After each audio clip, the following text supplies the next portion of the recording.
Saxo Bank, l'expert de la bourse en ligne présente Sud Radio, les incontournables de la bourse. Thomas Binet. Nous nous retrouvons comme tous les lundis soirs avec notre consultant Fabien Kériel, directeur général de Saxo Bank, pour parler bourse et marché financier. Bonsoir Fabien. Bonsoir Thomas. Fabien, ce soir, on va parler finance, mais à travers le cinéma. Un film qui a marqué les esprits, The Big Short. Un film qui tente un pari fou, rendre compréhensible la crise financière de 2008, les subprimes, produits dérivés, agences de notation. Bref, le film promet d'expliquer comment tout le système s'est effondré. Mais est-il fidèle à la réalité? On va y répondre dans un instant. Le film suit plusieurs investisseurs qui ont parié sur le marché immobilier américain.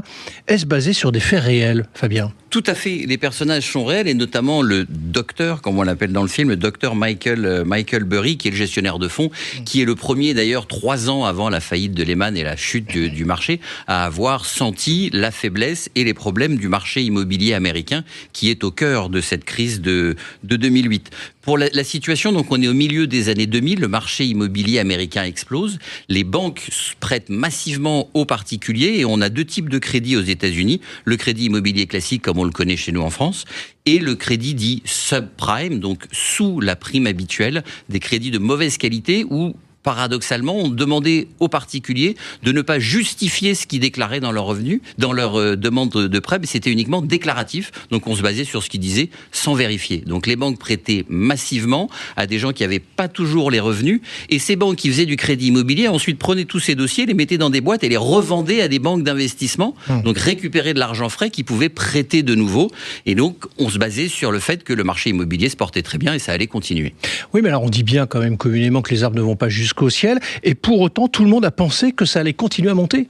Exactement. On était depuis une dizaine d'années sur un marché qui montait, donc des gens qui n'avait aucun problème de remboursement, puisque si vous aviez des difficultés, vous vendiez votre maison, vous remboursiez votre crédit, et avec un peu de chance, vous faisiez même une plus-value. Donc, un marché immobilier qui n'arrête pas d'augmenter, des banques de plus en plus gourmandes sur les différents produits qui pouvaient vendre aux particuliers, et certains qui ont senti cette faiblesse se sont dit, je vais parier contre le marché immobilier, vendre à découvert, short en anglais, donc le big short, la grande vente à découvert d'un tout petit nombre de financiers aux États-Unis qui ont parié contre le marché immobilier américain.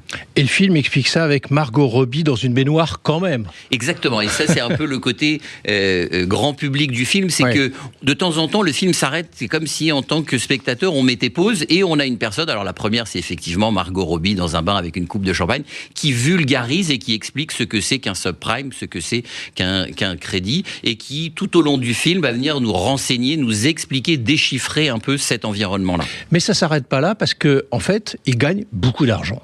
Effectivement, ils ont eu raison, puisque les banques et la gourmandise des banques et la cécité des banques américaines sur la fragilité du marché immobilier américain a coûté très cher. Et donc, très peu de personnes ont gagné beaucoup d'argent. Mais malheureusement, quand aux États-Unis, ça a été un drame, puisque beaucoup de gens se sont retrouvés sans maison et ruinés à cause de cette crise financière. Mais Fabien, qu'est-ce qu'on doit retenir? Si je formulais différemment, est-ce qu'on peut apprendre la finance grâce à ce type de film? Tout à fait. C'est des enseignements. Il y a quelques leçons à tirer de ce qu'on voit. L'avantage de ce film, c'est qu'il cherche à vulgariser, à expliquer, démocratiser un peu cette compréhension du marché financier. Mais ce qu'il faut retenir, je pense qu'il y a 3 choses. C'est quand un produit financier est trop complexe, et même les banques ont fait des produits tellement complexes qu'ils ne les comprenaient pas tous. Donc, si c'est trop complexe, fuyez. Si vous ne comprenez pas, n'investissez pas. Ce qui se conçoit bien s'explique clairement. On l'a dit. Et donc, surtout, n'allez pas mettre votre argent dans des produits trop compliqués.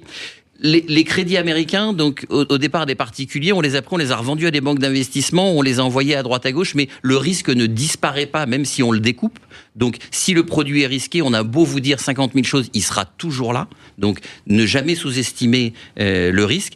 Et enfin, on l'a vu, le marché immobilier ne peut pas monter jusqu'au ciel, comme vous le disiez tout à l'heure. Et donc, la réalité finit toujours par rattraper. Le marché finit toujours par se corriger. Et on ne peut pas monter jusqu'au ciel. Donc, toujours se dire que ça peut baisser, bien analyser les situations avant d'investir. Oui, parce que Fabien, concrètement, une crise, ça n'est jamais par hasard. D'ailleurs, il n'y a pas de hasard, il n'y a que rendez-vous, ce que nous disait Paul Éluard. Mais d'un excès de confiance et d'un manque de prudence, même si tout le monde est optimiste, il faut donc on confirme, gardez toujours la tête froide. Gardez la tête froide, ne pas agir dans l'urgence, analysez, soyez rationnel quand vous investissez, on l'a déjà dit, soyez rationnel, prenez votre temps.